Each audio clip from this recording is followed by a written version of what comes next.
કચ્છ જિલ્લામાં છેલ્લા 2 દિવસ દરમિયાન ફૂંકાયેલું વાવાઝોડું અને ભારે પવન વરસાદને કારણે બાગાયતી ખેતીમાં આંબા, શેરડી, પપૈયા, દાડમ, કેળા, ઘઉં, ઈસબગુલ, જીરું, શાકભાજી, રાયડો, વરિયાળી, અજમો અને એરંડાના પાકનો શોથ વળી ગયો છે. તાત્કાલિક અસરથી સરકાર સર્વે કરાવી અને ખેડૂતોને સહાય આપે તેવી ભારતીય કિસાન સંઘ કચ્છ દ્વારા માંગ કરવામાં આવી છે. આમતક ન્યૂઝ બ્યુરોનો એક વિસ્તૃત અહેવાલ. કચ્છમાં ગઈકાલે ફૂંકાયેલું બપોરના વાવાઝોડાના કારણે ખાસ કરીને બાગાયતી ખેતી અને ઊભા પાકને પારાવાર નુકસાન થયાની વિગત સામે આવી છે.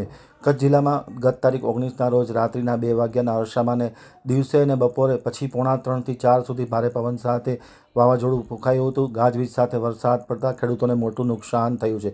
કચ્છ જિલ્લાના તમામ તાલુકામાં ભારે પવન સાથે વરસાદ પડ્યો છે, જેમાં ખેડૂતોને મોટું નુકસાન થયું છે. આંબા, શેરડી, પપૈયા, દાડમ, કેળા, ઈસબગુલ, ઘઉં, જીરું, શાકભાજી, રાયડો, વલિયારી, અજમો, એરંડા આ તમામ પાકને પારાવાર નુકસાન થયું છે એમ આમતક ટીવી સાથેની વાતચીતમાં માહિતી આપતા ભારતીય કિસાન સંઘ કચ્છ જિલ્લાના પ્રચાર પ્રસાર પ્રમુખ રામજીભાઈ છાંગાએ જણાવ્યું હતું. તાત્કાલિક અસરથી સરકાર આ નુકસાનીનો સર્વે કરી અને ખેડૂતોને સહાય કરે